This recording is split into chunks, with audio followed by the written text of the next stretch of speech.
Sspopiikimi, good morning. It is February 4th, 2015, in the full moon of Gato. And I'm between meetings this morning, so just out here to take a walk around and see what's new. I have no specific agenda this morning. I have no camera traps to check, no projects, no specific phenological projects going on. So this would just be a general survey and see if there's anything exciting that's been happening. We have had, over the last few days since my prior visit, we had a cold shot, brought more snow, iced things back up again. It went from being plus 20 and I was back in shorts and sandals to very quickly being negative 20. And so it struck as exceptionally cold. I know at the park by my house, where I feed the magpies, there wasn't too many coming around on the warm days, and then as soon as it got cold, I had magpies from all different neighborhoods coming over. So I imagine it shocked everybody's system as much as it did mine, and out here with no exception. Anyway, but I don't think there'll be a way to read that off of the land today. Today is not too bad, maybe -3. The snow has been here for a little bit, so there's a lot of tracks and stuff, and everything's kind of garbled, and I can't really tell, what's going on, what's recent, what's past. So I'm just gonna walk around, do a general survey, and see what arises. Just come within sight of the river, well, within good sight of it, and I see that there's a group of Sspopiikimi Canada geese here. Now I remember when it was warming up the other week, we saw that the Sspopiikimi were already starting to pair off and select the areas where they might nest. I'll be curious to see if we see the pairs continuing to display that behavior through the rest of this moon, even though it's not bound to be nearly as warm as it was for those few days. Or if it's more, the question is whether it's kind of an inbuilt timing that triggers that behavior, which in some respects it does seem so, because the eggs are always very famously first laid at the full moon after the equinox, that is Easter.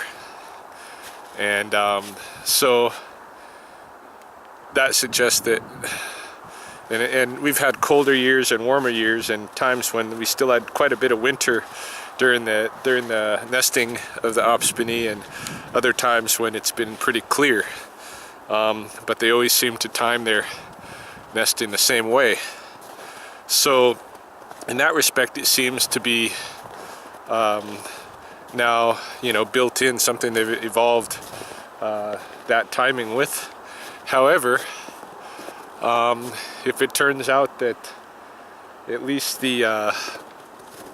it could be that the nest site selection and the territoriality and the pairing off behavior and all that kind of stuff could be associated with warmth as well, or warmth even more than the ingrained timing of the actual egg laying. Who knows? But it's just something that I'm paying attention to. I'm down in the forest main at the moment, headed south, and actually in this direction along the river I could see there were other clans of geese like the one I had seen back by the nesting island. Also noticed just a moment ago through the trees over by the high level bridge, there was an eagle kind of circling around, and I thought I would be able to maybe even get film of him, but he seems to have disappeared from view. Not sure what happened to him. I've seen a couple of magpies, lone magpies though, no big group activity that I've encountered yet that might trip me up, give me a clue to something occurring.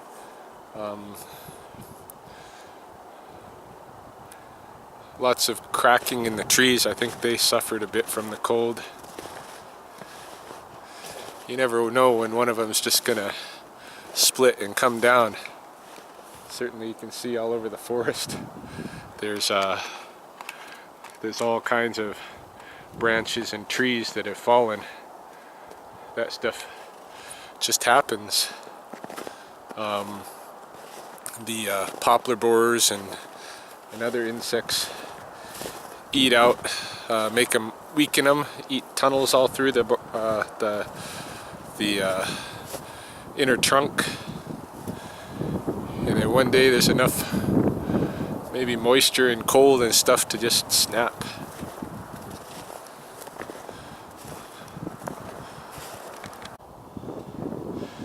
Here's the South Pond Spring, much more closed off, and there's no other open water like there had been the other week when we got that that cam set up in the eagle footage.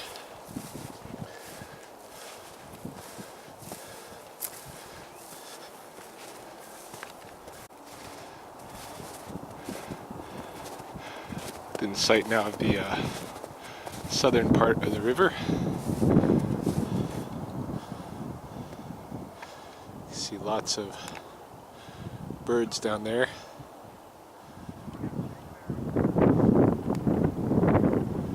I'm gonna go ahead and glass it real quick, see if there's any unusual ducks. Yeah, there's nothing really unusual per se. There are some golden eyes out there. I counted 4 females and 3 males altogether. That's just a group of them there. No sign of the mergansers or anybody else. No mallards. This is too funny. Last few times we visited the pond, I've been with my friend John Nightingale. Every time we come down here to the owl area, and there's no owl. But whenever there's a week that I come down here alone, sure enough, the owl's back. So it's been that way for the past little while now. And sure enough today, the owl is back. I'm going to go around so I get the good angle on him, and then I'll show you. He's in the one tree that he's been using to roost most this winter, the one that's covered in the clematis vine. He's looking at me right now.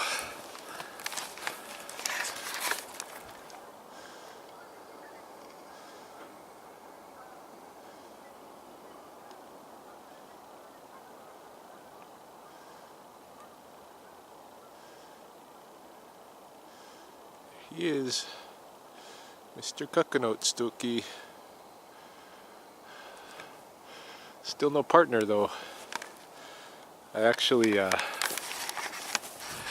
suspect the one bird that got hit over on the Highway 3 that John and I autopsied earlier in the winter, I suspect that was his mate, and he's one of the couple that's been coming here for years, which is sad. But it'll be interesting to see, you know, if he gets another mate. If he leaves, like next moon is Sspopiikimi, the eagle moon, and that is when both the eagles and the owls start nesting. They're the first ones to start laying eggs and sit in their nest.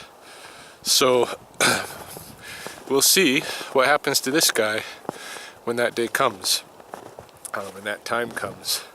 Whether he disappears from here, or whether he sticks around with no mate.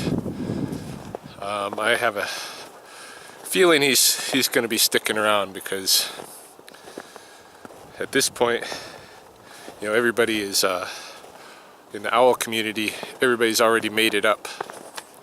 So we'll see though, we'll see. I'm back to the parking area, and there are a couple of chickadees here, which are really the first smaller birds that I've seen all day. Like I mentioned, I saw a couple of single magpies. I could hear them calling back and forth to each other from different areas around Sspopiikimi as I walked. I saw one raven pass by the high level bridge. I saw an eagle pass by the high level bridge. Of course, there was the geese. There was the golden eyes. But what's different? Well, I didn't see any flickers today. Didn't run into any downy woodpeckers. Definitely the freeze has kind of changed the environment a little bit, so the mallards have left because they don't have a nice calm pool here. Mergansers, I don't know why they're not here today, but they're not. And yeah, other than that, the biggest change today is the reappearance of the owl and the return by the geese to their clan organizations, where they're not, as I walked around the pond, they were no longer staking out claims to islands. So those are the two big things today. And the owl wasn't really predictable, although I thought he was still around all the while. The geese's behavioral change was a little bit more predictable because I'd never seen them pair up like that this early in the year anyway. So not surprised that they've gone back. Anyhow, that's it for today, and I'll probably head back out either over the weekend or next week.